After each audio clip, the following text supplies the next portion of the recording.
dereva bana, katika safari ile na yeye alikuwa na mambo yake kama nilivyosema. Unaweza kukuta labda amegombana na mke wake ama ana stress nyingine. Kwa tukimwambia simama kituo hiki, anasimama kituo cha pili. Mambo ya system. Tukimwambia simama kituo cha pili, anasimama cha tatu. Unaweza kuona ni mambo yaliyotokea katika safari, lakini yote kwa yote tunamshukuru Mungu, tulienda vizuri na tulirudi salama. Labda mapokeo kwa mji mzima wa Rulenge pale yalikuwaje? Maana kabla hamjafika kwenye kituo natumai kuna sehemu mlipitia. Ya kimsingi mapokeo kwa ujumla yalikuwa mazuri, pamoja na hivyo vituo vingine ambavyo dereva alikuwa anarukaruka, lakini kuna baadhi ambavyo tulifanikiwa kufika, tuliongea na wananchi, na kweli ilionekana hili jambo wamelipokea vema na walifurahi sana kwa ajili ya Dar es Salaam Tanzania TV. Lakini pia hata mji wa Rulenge kwa ujumla waliomba tuweze kurudi, kwa maana kwamba hii haikutosha, bado wanatuhitaji tuweze kurudi, na sisi kwa sababu ni Dar es Salaam Tanzania TV ni watu, kwa tutafanya hivyo, na katika shughuli zetu tutaweza kupangilia ratiba tuweze kurudi kwa ajili ya watu wa mji wa Rulenge. Na kama mkurugenzi, labda ni kurudishe nyuma, labda lengo hasa lilikuwa ni nini kwenye kufanya hayo yote? Lengo kwanza, kama nilivyosema, siri ya upendo, siri ni vitu ambavyo vimefichika, ambavyo watu hawezi kuona kwa haraka haraka. Kwa hiyo kama Dar es Salaam Tanzania TV tuliweza kugundua hiyo siri, tuliamua kucheza na fursa.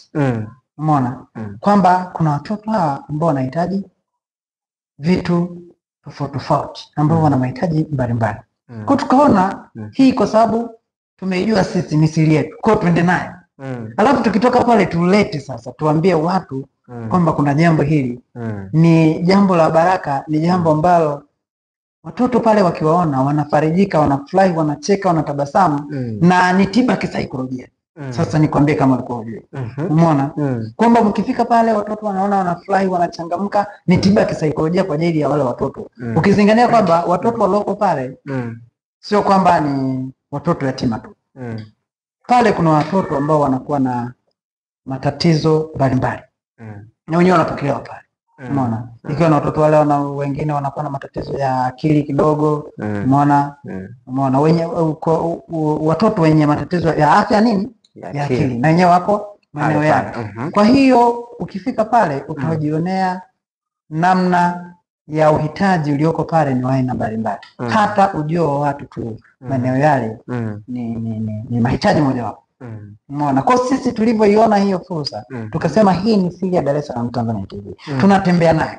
Alafu baada ya kutoka sasa tutaweza kusema siri yetu imezaa matunda gani. Na matunda yenyewe yaliyozaliwa kutokana na hiyo safari ya siri ya upendo ndio haya tunafikisha kwa ajili ya jamii yote ya Watanzania, sio Wanamsumo tu, kwa jamii nzima ya Watanzania wote, kwamba waweze kufika mahali pale wapokee baraka, lakini pia wawe faraja kwa ajili ya wale watoto ambao wamelelewa katika kile kituo cha Mtakatifu Teresa wa Calcutta.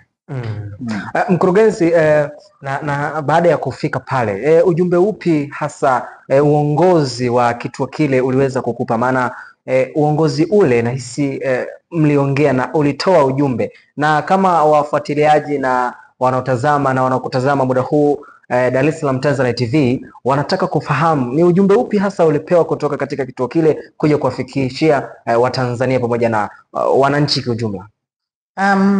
Ndugu mtangazaji, ujumbe tuliopokea kutoka maeneo yale kwa maana ya viongozi wa maeneo yale, kwanza kama kituo chenyewe kinajieleza, Mtakatifu Teresa wa Calcutta ni mtu ambaye alijitoa maisha yake kwa ajili ya kuwapokea watoto yatima na watu ambao wana mahitaji mbalimbali. Kama watu walikuwa hawajui, alijitoa, ni mtawa aliyejitoa kwa ajili ya kuwapokea watoto yatima na watu wenye matatizo mbalimbali.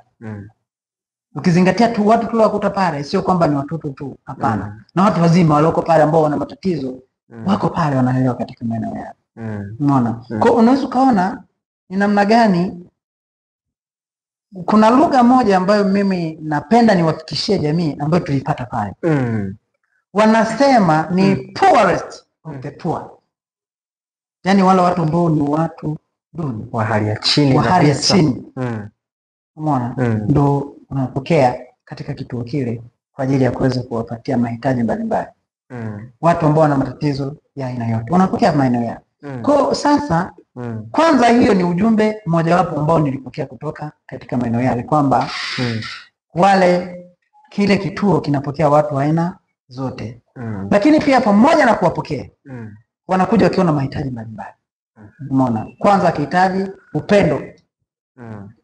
Kwa sisi kama safari ya siri ya upendo. Tuliweza kucheza na fursa hiyo. Baada na sisi tulipofika pale tukakuta tuko ndani ya nini? Ya mstari. Kwa kwanza wale watu wote wanahitaji upendo ili uweze kuwatunza katika hali ya upendo. Kwa Mtakatifu Teresia wa Kalkuta aliona hilo jambo ni muhimu sana kwa ajili ya jamii ya Watanzania na ulimwengu nzima kwa ujumla, kwa sababu hichi kituo kitakuwepo pale, lakini kuna maeneo mengi. Kwa akaona watu ili waweze kuishi vizuri ambao wana matatizo mbalimbali, na wengine na wahitaji, na wengine yatima, wanahitaji kwanza upendo. Umeona? Lakini pia baada ya hapo, baada ya kuwa na upendo wanahitaji furaha. Kwa ni wakina nani wanaweza kupeleka furaha? Ni sisi jamii ambao tunazunguka huko. Kwa baada ya pale, baada ya kufika pale unaona watoto wanachangamka, wanafurahi, unaona? Kwa unakuwa umeongeza namna nyingine kisaikolojia kwa jenga wale watoto kwamba hawako peke yao, bali wana watu wanaozunguka na wanaoweza kuwaletea zawadi, wanaoweza kuja kuwaona. Unaona? Vitu vya namna hiyo vinawasababisha wale watoto na wale watu walioko pale, wengine wana matatizo ya afya ya akili, waweze kuchangamka na waweze kuona maisha ni mazuri. Umeona? Baada ya pale lakini pia kuna ujumbe mwingine ambao tulipokea kwamba tufikishe hii habari njema kwa jamii nzima ya Watanzania kwamba bado mahitaji ya pale ni mengi. Kwa namna yote ile mtu asiseme mimi sina cha kutoa. Umeona? Hata kutoa muda kwa ajili ya kwenda pale unakuwa umepata kitu cha kutoa. Lakini baada ya kufika pale, ukifika ndipo utajua pengine labda sio kwamba umekosa kitu cha kutoa, isipokuwa umepungukiwa pengine mahali. Sasa sisi kama wa Tanzania na Dar es Salaam Tanzania TV tuifute hiyo kabia ya watu kukosa maarifa. Wajiongeze, wafike pale ukiwa na zawadi. Kama unavyoweza kutoka safari ukaja nyumbani kwako, ukaletea watoto wako zawadi ya mkate, ukaleta zawadi ya nguo, ukaleta zawadi ya vitu mbalimbali. Basi tufanye hivyo kwa ajili hata wale watoto wanapata faraja sana.